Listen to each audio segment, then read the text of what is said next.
ఇది నేనేమి ఎంత ఫేగ్ ఎంత వేగ్గా వీళ్ళు తయారు చేసింది అనడానికి నేను చెప్పే ప్రయత్నం. ఇదంతా కూడా అసెంబ్లీలో కడిగేస్తాం, దుమ్ము దులిపేస్తాం. వాళ్ళు దమ్ముంటే మైక్ కట్ చేయకుండా టైం ఇవ్వాలి. మైక్ కట్ చేయొద్దు. మైక్ కట్ చేసి మీరు పారిపోతారు. ఎప్పుడు కూడా ఈ ప్రభుత్వానికి, రేవంత్ ప్రభుత్వానికి మైక్ కట్ చేయడం, పారిపోవడం అలవాటు. అన్ని నిజాలు బయట పెడతాం. ఇంకా మరిన్ని ఆధారాలు ఉన్నాయి మా దగ్గర, మొత్తం బయట పెడతాను. అయితే నేనేమంటారు, it's a decision of chief minister. నేను ఇందాకనే చెప్పిన, ఒక ప్రాజెక్టును పూర్తి చేయడం కోసం ముఖ్యమంత్రి రివ్యూ చేయడం అనేది ఆయన బాధ్యత. ఆ ముఖ్యమంత్రి రివ్యూ చేయకపోతే తప్పు, కానీ రివ్యూ చేస్తే తప్ప. It is totally illogic. ఇదేదో రాజకీయ ప్రమేయం. It's not political. Is the political executive. డెఫినెట్గా ఆయన రివ్యూ చేయాలి. నిజంగా రాష్ట్రం మీద ప్రేమ ఉన్న వ్యక్తి, ఉద్యమం చేసి తెలంగాణ సాధించిన వ్యక్తి, ప్రాణాలు త్యజించడానికి సిద్ధపడి తెలంగాణ రాష్ట్రాన్ని సాధించిన వ్యక్తి, తెలంగాణ ప్రజలకు నీళ్లు ఇవ్వాలని తపనపడ్డ వ్యక్తి కనుక రాత్రింబవళ్ళు కష్టపడ్డాడు, తన్లాడిండు, తొందరగా పూర్తి చేయడానికి రివ్యూ చేసిండు. కానీ దాన్ని సోల్ డెసిషన్ అన్నట్టుగా చేశారు. వాస్తవమైంది ఇందాకనే మీరు చూసిండ్రు. ఇందాకనే స్పష్టంగా పేజ్ నెంబర్ 14లో మీకు చూపించాను. ఎక్స్పర్ట్స్ కమిటీయే చెప్పింది, వ్యాప్కోస్ has chosen after conducting the LiDAR survey Medigadda Annaram Sundilla location. Number 1. Number 2, high power committee అంటే అందులో రిటైర్డ్ మన ఈఎన్సీలు, చీఫ్ ఇంజనీర్లతో కూడిన హై పవర్ కమిటీ రెఫర్ చేసింది. క్యాబినెట్ డెసిషన్ తీసుకుంది. సిడబ్ల్యూసి కూడా దాన్ని ఆమోదించింది. సిడబ్ల్యూసికి ఇదంతా పంపిన డిపిఆర్ కూడా చూపించిన మీకు. CWC has approved, cabinet has approved, and వ్యాప్కోస్ has suggested, high power committee has recommended. ఇంత స్పష్టంగా ఉంటే ఇది సోలో డెసిషన్ అనేటువంటి ఒక తప్పుడు ఆరోపణ మన మీద ఈరోజు ఒక కుట్రపూరితంగా చేసినటువంటి పరిస్థితి. అసలు తప్పుడు పని ఎవరైనా చేస్తే ఆనాడు తమిడి హెట్టి దగ్గర మీరు చేసిండ్రు. ఆనాడు ఏ అనుమతులు లేకుండా, నీటి లభ్యత ఉన్నదా లేదా అని చూడకుండా, మహారాష్ట్రతో ఒప్పందం లేకుండా, వైల్డ్ లైఫ్ ఉన్నదా అని చూడకుండా ఆనాడు మీరు తప్పు చేసిండ్రు. మేము అటు వ్యాప్కోస్, ఇటు హై పవర్ కమిటీ, అటు cabinet and CWC, everyone has agreed. Next.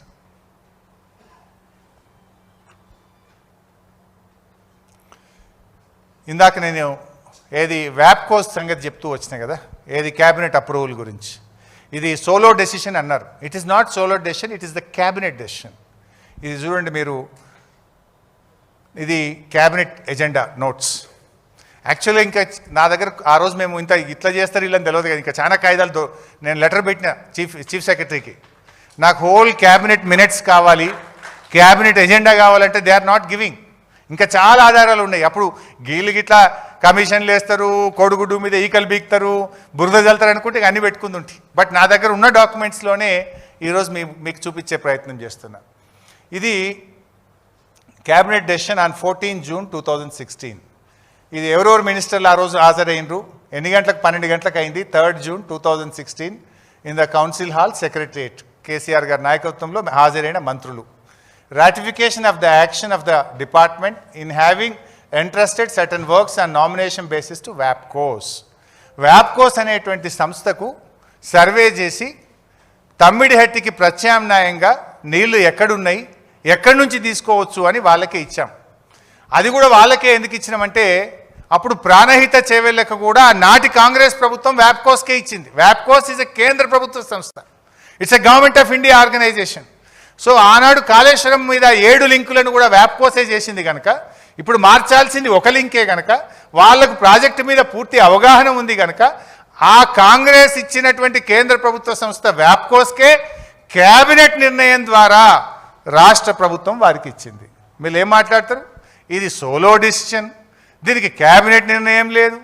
That is the cabinet resolution, it is decision of the cabinet. And మీకు ఇందాక చూశారు, ద ఎక్స్పర్ట్స్ కమిటీ, నిపుణుల కమిటీ కూడా అదే చెప్పింది. I think I'm clear here. It is not solo decision, it is cabinet decision. Next. Cabinet sub committee. Cabinet sub committee on re-engineering, Kaleshwaram project వివిధ ప్రాజెక్టుల మీద వేసినారు. ఆ రీఇంజనీరింగ్ది కూడా ఇంకా డీటెయిల్స్ ఉన్నాయి, మళ్ళొకసారి చెప్తా, లెందీ అవుతుంది. సబ్ కమిటీ ముందు ఆ రోజు ఏం ప్రజెంటేషన్ పెట్టిండ్రు? Sub committee is well aware of Medigadda Annaram Sundilla. Subcommittee is very clear why re-engineering has been done, and subcommittee was asked, ఏం చేయాలి అని సూచనలు సలహాలు అడిగారు. సో ఆ క్యాబినెట్ సబ్ కమిటీ ఇచ్చిన రికమెండేషన్స్ను 3 జూన్ 2016 నాడు క్యాబినెట్ ఆమోదించింది. Irrigation CAD department reengineering of major irrigation projects recommendations of the cabinet sub committee approved the recommendation of the sub committee.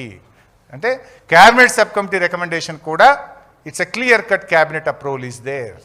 Next,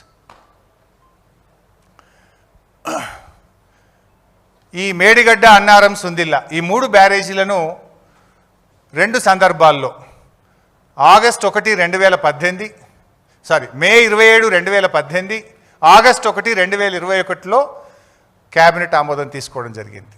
first RE, second RE.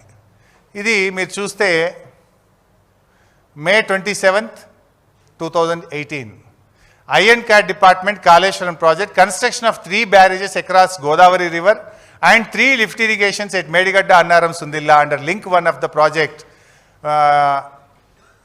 Project variations necessitated during the execution with reference to the administrative sanction accorded earlier. With reference to the administrative sanction accorded earlier. Revised administrative approval. అంటే మనం ratification చేయడం జరిగింది. ఇచ్చిన జీవోలను cabinet ఏ రోజు? మే 27, 2018. It's a cabinet ratification for 3 barrages. Next, this is again on 1st August 2021. Approval for the final estimate for the work Kaleshwaram project, Medigadda barrage, construction of barrage with radial guest hosting arrangements including formation of guide bunds on either side of the barrage. నేను ఒక దగ్గర మాట్లాడుతున్నారు additional వర్క్స్కు cabinet approval లేదు. It was very clearly mention. దానికి కూడా guide bunds etcetera కూడా Medigadda final approval కూడా మరొకసారి కూడా క్యాబినెట్ అప్రూవల్ తీసుకోవడం జరిగింది. నెక్స్ట్, ఇది అన్నారం, ఐ థింక్ రైట్. అన్నారంకు కూడా 11th August 2022 నాడు Annaram barrage administrative approval to the final estimate for the work of construction of Annaram barrage with radial gates. ఎవరెవరు హాజరైందో కూడా అక్కడ ఉన్నది మీకు. మహమూద్ అలీ, ఇంద్రకరణ్ రెడ్డి, శ్రీనివాస్ యాదవ్ గారు, జగదీష్ రెడ్డి గారు, నిరంజన్ రెడ్డి గారు, ఈశ్వర్ గారు, దయాకర్ రావు గారు, శ్రీనివాస్ గౌడ్ గారు, ప్రశాంత్ రెడ్డి గారు, మల్లారెడ్డి గారు, హరీష్ రావు గారు, సబితా గారు, గంగుల కమలాకర్ గారు, సత్యవతి గారు, పువ్వాడ అజయ్ కుమార్ గారు. సో ఇట్స్ వెరీ క్లియర్ కదా బై సాబ్. అందులో అయితే ఇద్దరు ఆన్నే ఉన్నారు. ఇప్పుడు వాళ్ళని అడిగితే చెప్తారు కదా ఇవి అయినాయా కాలేదా. నెక్స్ట్, దిస్ ఈజ్ సుందిల్లా బ్యారేజ్కు క్యాబినెట్ అప్రూవల్. ఇంకే ఎవడన్నా క్యాబినెట్ అప్రూవల్ లేదంటే ఇంకేం చేయాలిగా నేను? ఎన్నిసార్లు ఉన్నాయి? Is it not true? ఇంకా యాక్చువల్గా నా దగ్గర ఇదే ఉంది. దీని నోట్ ఉంటుంది, క్యాబినెట్ నోట్. అది అడిగిన నేను యాక్చువల్ ఆ నోట్లో ఇంకా డీటెయిల్గా ఉంటుంది. ఒక్కొక్క నోట్లో 20, 30 పేజీలు, 50 పేజీలు, 100 పేజీల నోట్ క్యాబినెట్లో పెట్టేవాళ్ళం. ఆ రోజు డిస్కస్ చేసేవాళ్ళం. గంటల కొద్ది కేసీఆర్ గారు డిస్కస్ చేసేవారు, అప్రైజ్ చేసేవారు అందరికీ కేసీఆర్ గారు. మా సెక్రటరీ గారు చెప్పేవారు. అంటే ఆ నోటు కావాలని నేను అడిగితే ఇస్తలేదు గవర్నమెంట్. ఇంకా డీటెయిల్గా ఉంటుంది అందులో. క్యాబినెట్లో ఏమేం పెట్టిన నోట్లా, ఏమేం డిస్కస్ చేసిందో కూడా that was very very clearly discussed. Next, sir ఇప్పటిదాకా క్యాబినెట్ అప్రూవల్స్ చూశారు. ఇంకా చాలా ఉన్నాయి. నా దగ్గర అందుబాటులో ఉన్న క్యాబినెట్ అప్రూవల్సే మీకు చూపించాను ఇప్పుడు. ఇది one more thing, the other side of the approvals. ఇది కూడా మీకు కూడా తెలిస్తే మంచిది. క్యాబినెట్ అప్రూవలే కాదు, అసెంబ్లీ అప్రూవల్స్ కూడా ఉన్నాయి. Assembly approval is more powerful than the cabinet approval. More powerful than the cabinet approval. So, Governor గారు ప్రసంగం 10th March 2016 నరసింహన్ గారు గవర్నర్ గారు అసెంబ్లీలో ఉభయ సభలను ఉద్దేశించి మాట్లాడిన ప్రసంగం. అయితే మీకు ఒక ఐడియా ఉండాలి. గవర్నర్ ప్రసంగం ఎవరు తయారు చేస్తారు? ప్రభుత్వం, cabinet. It is approved by cabinet. అంటే గవర్నర్ ప్రసంగానికి కూడా క్యాబినెట్ అప్రూవల్ ఉందంటే గవర్నర్ ప్రసంగంలో మెన్షన్ చేయబడిన కాళేశ్వరంకు కూడా క్యాబినెట్ అప్రూవల్ ఉన్నట్టే కదా ఒకటి.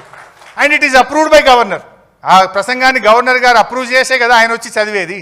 It is approved by cabinet, approved by governor, approved by assembly.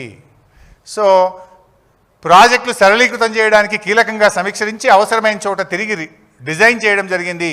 Ambedkar project, Kaleshwaram project అని దాని గురించి ఆయన స్పష్టంగా తన గవర్నర్ ప్రసంగంలో కూడా చెప్పారు. Next, this is finance minister Rajender గారి ప్రసంగం. మీకు కూడా తెలియాలి, ఫైనాన్స్ మినిస్టర్ బడ్జెట్ ఎవరు అప్రూవ్ చేస్తారు? క్యాబినెట్ అప్రూవ్ చేస్తుంది. క్యాబినెట్ అప్రూవ్ చేసిన తర్వాత ఏడికి పోతుంది? అది గవర్నర్ దగ్గరికి పోయి గవర్నర్ సంతకంతోనే ఆర్థిక మంత్రి బడ్జెట్ను అసెంబ్లీలో ప్రవేశపెడతాడు. అంటే ఫైనాన్స్ మినిస్టర్ స్పీచ్లో కూడా స్పష్టంగా చెప్పబడ్డది, ఈ అవగాహన ఫలితంగా గోదావరిపై మేడిగడ్డ, ప్రాణహితపై తుమ్మిడిహట్టి, పెనుగంగపై రాజుపేట, చనాకా కొరాట, ఇవన్నీ ఇట్లా పాలమూరు ఎత్తిపోతల పథకం, ఉత్తర తెలంగాణకు కాళేశ్వరం ప్రాజెక్టు ద్వారా, దక్షిణ తెలంగాణకు పాలమూరు ఎత్తిపోతల పథకం ద్వారా నీళ్లు ఇవ్వాలని నిర్ణయించినము అని ఆర్థిక మంత్రి తన ప్రసంగంలో అసెంబ్లీలో చెప్పారు. ఆర్థిక మంత్రి ప్రసంగం approved by cabinet, approved by governor. ఇంతకంటే క్లియర్ ఏం కావాలి? This is very clear. Next, KCR గారు ప్రజెంటేషన్ ఇచ్చారు. వీళ్ళు ఏం మాట్లాడతారు? లేలే ఒక్కడే నిర్ణయం తీసుకున్నాడు, సోలో నిర్ణయం తీసుకున్నాడు హరీష్ రావు లేకపోతే కేసీఆర్ గారు అని మాట్లాడుతున్నారు. కేసీఆర్ ఎంత ఫెయిర్గా ఉన్నాడంటే ప్రభుత్వం చేస్తున్న కార్యక్రమాలను శాసనసభకు వివరించిండు. It is first time in the history of the state, I think రాష్ట్రంలో దేశంలోనే ఫస్ట్ ఒక ముఖ్యమంత్రి పవర్ పాయింట్ ప్రజెంటేషన్ పెట్టి ఈ రాష్ట్రంలో జరుగుతున్న అభివృద్ధి కార్యక్రమాలను శాసనసభకు వివరించిన ముఖ్యమంత్రి ఈ భారతదేశంలో ఎవరు ఉన్నారంటే దట్ ఈస్ ఓన్లీ కేసీఆర్. ముఖ్యమంత్రి గారు స్వయంగా 31 మార్చ్ 2016 పైన ఉంది, 31 మార్చ్ 2016 నాడు వీడియోలో చూపిస్తూ, ప్రొజెక్టర్పై ఆ ప్రాంతాన్ని చూపిస్తూ, ఇది మేడిగడ్డ రిజర్వాయర్, అక్కడి నుండి ఇక్కడి దాకా లైవ్ వస్తుంది, ఈ మార్గంగా మనం సుందిల్లా అన్నారం బ్యారేజీలో నీళ్లు తీసుకుంటాము, సుందిల్లా బ్యారేజ్ దగ్గర నీళ్లు ఉంటాయి, ప్రొజెక్టర్పై ఆ ప్రాంతాన్ని చూపిస్తూ దీని నుంచి దీంట్లో నీళ్లు పోస్తే ఎల్లంపల్లి దాకా మనకు నీళ్లు ఉంటాయి, ఎల్లంపల్లి ఆల్రెడీ కట్టి ఉన్నది. ఇంకోటి బైసాబ్, ఈ డాక్యుమెంటు మీరు గూగుల్లో పోయి కొడితే అసెంబ్లీ రికార్డ్స్లో ఉంటుంది. It is not a private document, it's a public document. నేను కూడా గూగుల్లో కొట్టే తీసుకున్నా. ఇది నాకు ఎక్కడి నుంచి అసెంబ్లీలో ఇయ్యలే వాళ్ళు. ప్రతి ఎమ్మెల్యేకి ఒక పిన్ కోడ్ ఇస్తారు అసెంబ్లీ లైబ్రరీ చూసుకోవడానికి. నా కోడ్ కొట్టి నేనే తీసుకొని దాంట్లోకి ఎక్స్ట్రాక్ట్ చేసి పెట్టినా. ఇప్పుడు కేసీఆర్ గారు సోలో నిర్ణయం అంటారు. ఆయన ఎంత గొప్పగా అంటే అన్ని క్యాబినెట్ నిర్ణయాలు, సిడబ్ల్యూసి, వ్యాప్కోసు, నేను మీకు అవన్నీ చూపించాను. ఇది కూడా ఆయన రాష్ట్ర ప్రభుత్వం తీసుకున్న ఆలోచనను శాసనసభలోని అన్ని పక్షాలకు చెప్పాలి, రాష్ట్ర ప్రజలకు చెప్పాలి అని పవర్ పాయింట్ ప్రజెంటేషన్ ఇచ్చి అన్ని రాజకీయ పార్టీల అభిప్రాయాలు తీసుకున్నారు. రాష్ట్ర ప్రజలకే చెప్పిండు కదా KCR. How can it be a solo decision? That was very well discussed in the assembly. సరే, ఉత్తమ్ కుమార్ రెడ్డి ఏమో నేను ప్రిపేర్ అయ్యి రాలేదని పారిపోయింది. కానీ మిగతా బీజేపీ వాళ్ళు, సిపిఐ వాళ్ళు, ఇతర పార్టీలన్నీ అయితే పాల్గొన్నారు కదా. ఎంఐఎంఓ అన్ని పార్టీలు పాల్గొన్నాయి, తమ తమ సూచనలు ఇచ్చారు, కేసీఆర్ గారిని అభినందించారు, మంచి నిర్ణయం తీసుకున్నారని చెప్పిండ్రు. అంటే కేసీఆర్ గారు అంత స్పష్టంగా తన ప్రభుత్వ ఆలోచనను శాసనసభ ద్వారా సభను కాన్ఫిడెన్స్లోకి తీసుకొని, సభలోని విపక్షాల సూచనలు తీసుకొని రాష్ట్ర ప్రజానికానికి చెప్పి ఇంత ఓపెన్గా, ఇంత ట్రాన్స్పరెంట్గా కేసీఆర్ చేస్తుంటే ఇది సోలో నిర్ణయం అని కమిషన్ రిపోర్ట్ ఇవ్వడం అంటే is it fair? Will it be correct? ఒక్కసారి ఆలోచించండి దయచేసి. నెక్స్ట్, సరే, ఇప్పుడు 3 points I have covered now. Point number 1, Tamidihatti to Medigadda decision is not sincere అన్నారు. Whether it is sincere or not, I think మీరు రాష్ట్ర ప్రజలందరూ కూడా డాక్యుమెంట్లతో సహా చూశారు. Who is sincere, who is not sincere, now people come to know. And the second, cabinet approvals లేవన్నారు. Not only cabinet approvals, I have shown assembly approvals also. How fair BRS government. And we are open to the people, open to the house. We have taken the opinions of the various political parties and the members of the assembly. అంతేకాకుండా నిపుణుల committee తొక్కిపెట్టిరు, నిపుణుల committee ఇట్లా అంటే నిపుణుల committee కుండ బద్దలు కొట్టినట్టు కమిషన్కు చెప్పింది, అఫిడవిట్ ఇచ్చింది. With document I have shown that. 3 points I cleared now. నిన్న ఒక దగ్గర వాళ్ళు మాట్లాడుతూ ఏమన్నారు, కేసీఆర్ గారు 71,000 కోట్లకు జాతీయ ప్రాజెక్ట్ ఇవ్వమని ఢిల్లీకి రాసిండ్రు. తప్పేముంది? ప్రాణహిత కూడా రాసిండు. వీఆర్ వెరీ సిన్సియర్. ఇనీషియల్గా ప్రాణహిత కట్టాలని పనులు కొనసాగించినాం. ప్రాణహితకు జాతీయ హోదా ఇవ్వమని ముఖ్యమంత్రిగా ప్రమాణ స్వీకారం చేసిన నెల రోజుల్లోపే కేసీఆర్ ప్రధానమంత్రికి లేఖ రాసిండు. అదేవిధంగా దీనికి కూడా జాతీయ హోదా ఇవ్వండి అని కేంద్రం మీద ఒత్తిడి పెంచడం తప్ప ఢిల్లీ నుంచి నిధులు అడగడం తప్ప. So DPR is under preparation. ఇంజనీర్లు ఇచ్చినటువంటి టెంటేటివ్ రిపోర్ట్ ప్రకారంగా మాకు జాతీయ హోదా ఇవ్వండి అని. ఇవాళ పోలవరంకు జాతీయ హోదా ఇచ్చినప్పుడు ఎంత, ఇవాళ పోలవరం ఎంత అయింది తెలియదా మనకు? ఆనాడు పోలవరం స్టార్ట్ చేసిన నాడు ఎంత, మధ్యలో 2 సార్లు ఎంత పెరిగింది, ఇప్పుడు ఎంత పెరుగుతుంది? 1,00,000 కోట్లైనా పోలవరం కాదు. స్టార్ట్ చేసిన నాడు 10,000 కోట్లు అన్నారు. 1,00,000 కోట్లు ఇచ్చినా పోలవరం ఇంకా పూర్తి కాదు, ఇంకా మిగిలే ఉంటుంది. పెరుగుతుంది ఏ ప్రాజెక్ట్ అయినా. సో అదేదో తప్పు అన్నట్టు మాట్లాడినారు. అయితే ఇక్కడ ఇంట్రెస్టింగ్ పాయింట్ చెప్పాలి. రేవంత్ రెడ్డి రాగానే నారాయణపేట కొడంగల్ లిఫ్ట్ కొబ్బరికాయ కొట్టిండా? ఏ క్యాబినెట్ అప్రూవల్ ఉందని కొట్టినావు నాయన నువ్వు? ఏ డిపిఆర్ ఉందని కొట్టినావు నాయన నువ్వు? ఏ సిడబ్ల్యూసి కమిషన్ రిపోర్ట్ ఉందని నువ్వు పనులు స్టార్ట్ చేసినావని అడుగుతున్నా. ఇది నేను నోటి మాట చెప్తలేను. ఇన్ఫర్మేషన్ యాక్ట్లో నేను అడిగితే సమాధానం 11/9/2024లో రాష్ట్ర ప్రభుత్వ ఇరిగేషన్ శాఖ ఇచ్చిన ఆన్సర్ నాకు, please provide calculations and details of cost benefit ratio అన్న రిప్లై, డిపిఆర్ అండర్ ప్రిపరేషన్. ఎప్పుడు కొట్టిండు రేవంత్ రెడ్డి కొబ్బరికాయ? ఫిబ్రవరి 2024లో కొట్టిండు. నాకు రిప్లై ఎప్పుడు వచ్చింది? 9th month 2024లో వచ్చింది, సెప్టెంబర్లో. అంటే డిపిఆర్ లేకుండానే కొబ్బరికాయ కొట్టిండు, పనులు స్టార్ట్ చేసిండు. నెక్స్ట్ ప్లీజ్ అదే ఉండు బాబు, బ్యాక్ ఇందాకది back right. Please provide clearance documents from central water commission, ministry of environment and central electricity authority under process.